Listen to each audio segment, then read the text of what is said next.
Bonjour, je m'appelle Emmanuel Petros, je suis éthiopien, interprète de conférences, freelance. Je suis dans la profession depuis quasiment une trentaine d'années maintenant.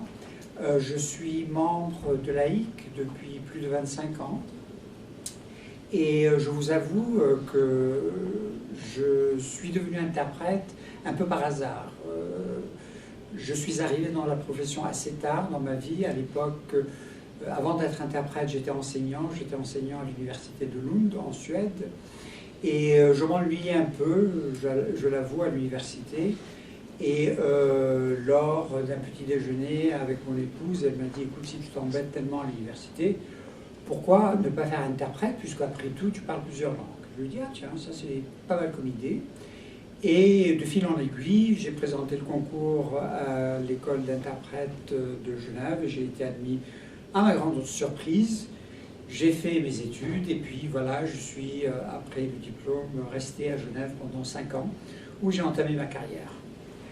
En 1992, j'ai quitté l'Europe. J'avais vécu en Europe depuis pas mal de temps à ce moment-là et je voulais revenir sur le continent africain. En fait, je voulais rentrer chez moi, je voulais rentrer en Éthiopie, mais au plan politique, l'Éthiopie était un pays qui était un peu instable, disons. C'était la fin du régime militaire, alors je me suis dit très bien, je vais m'installer à Nairobi, commencer à travailler là-bas et voir comment les choses se passent. Et finalement, j'ai pu rentrer en Éthiopie où j'ai commencé à travailler en tant qu'interprète, freelance toujours, et j'y suis depuis. Alors, membre de l'AIC, pourquoi? Eh bien, de par mon passé politique, disons, j'ai toujours été quelqu'un qui croit en la solidarité, le travail en commun, les équipes, et je trouvais qu'il était normal qu'une profession comme la nôtre et une organisation qui défend les intérêts des interprètes. Et j'ai immédiatement été attiré par l'AIC. Déjà quand j'étais à Genève, mes enseignants à l'école, tous membres de l'AIC, les collègues avec lesquels j'ai travaillé pendant 5 ans, tous membres de l'AIC, m'ont toujours encouragé à devenir membre, ce que j'ai fait assez vite. Et au moment où je suis devenu membre de l'AIC, la profession en Afrique était pas aussi connue, si vous voulez, ou n'était pas aussi bien installée qu'elle l'est aujourd'hui. Alors nous avions, à l'époque j'étais encore à Nairobi, nous avions commencé à travailler avec des collègues pour faire respecter les normes de l'AIC, les principes de l'AIC dans la profession à Nairobi. Dans le secteur des Nations Unies, la situation était meilleure que dans les autres secteurs, donc nous n'avons pas eu trop de mal là-bas.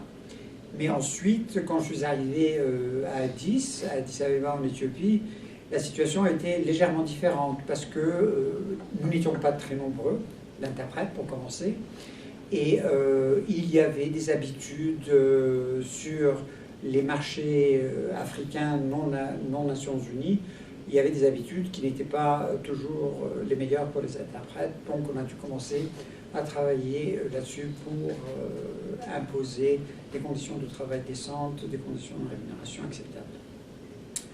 Et encore une fois, de fil en aiguille, j'ai été élu par mes collègues pour représenter la région Afrique au sein du conseil de l'AIC qui était à l'époque un des organes dirigeants de l'organisation. Ça a été 3 ans pendant lesquels j'étais membre du conseil. Ça a été pour moi une expérience extrêmement enrichissante parce que j'avais l'occasion de rencontrer, de dialoguer avec des collègues venant de toutes les régions du monde, de l'AIC. Et j'ai pu me rendre compte de l'intérieur, de la diversité qui existe au sein de l'association, des intérêts qui ne sont pas toujours les mêmes entre interprètes et comment il fallait trouver un moyen pour unifier les rangs des interprètes freelance et ne pas se laisser manipuler par les employeurs. Si vous voulez, le couronnement, en quelque sorte, de mon mandat de membre du Conseil a été l'organisation de l'Assemblée générale, de l'Assemblée de l'AI qui se tient une fois tous les 3 ans, à la fin de mon mandat. Cette assemblée s'est tenue à Addis Abeba et ça a été un grand succès.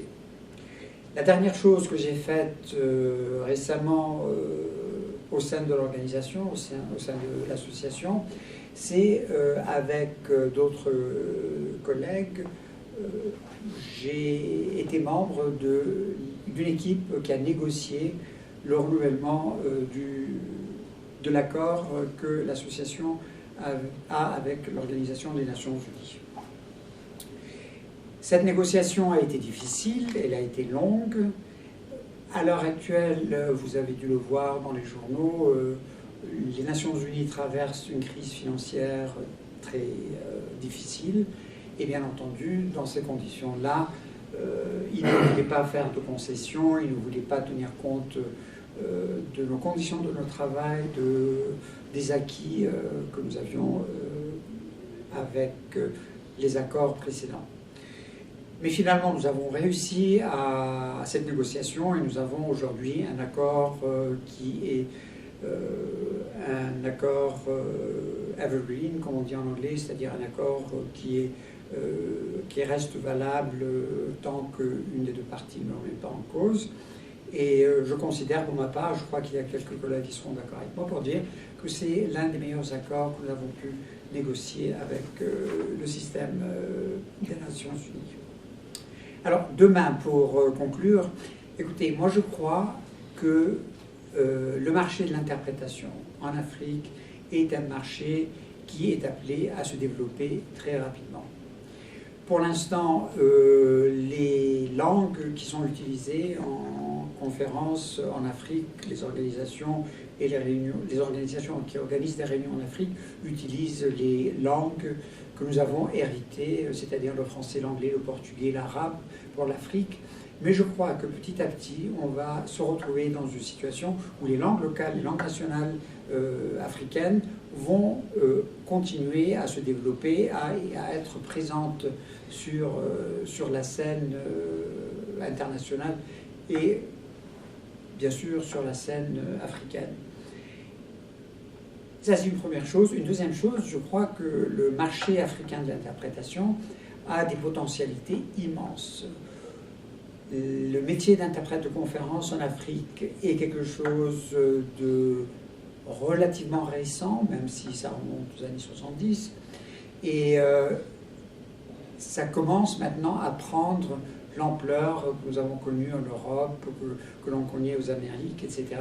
Et c'est une tendance qui va, à mon avis, continuer à se développer. N'oublions pas non plus que l'Afrique est aujourd'hui un continent plein de promesses. Tous les yeux des différentes puissances de la communauté internationale sont tournés vers l'Afrique parce qu'on sait que c'est là où est l'avenir. Et ça, à mon avis, ça s'accompagnera nécessairement du développement de notre métier, de notre profession. Donc je demande aux jeunes collègues qui vont prendre la relève très vite de faire très attention, de continuer à défendre les intérêts de la profession, à défendre l'Association internationale des interprètes de conférences. Sinon, malheureusement, je crains que cette profession ne soit menacée pour des raisons qui sont très diverses, sur lesquelles on pourra revenir un autre jour. Merci.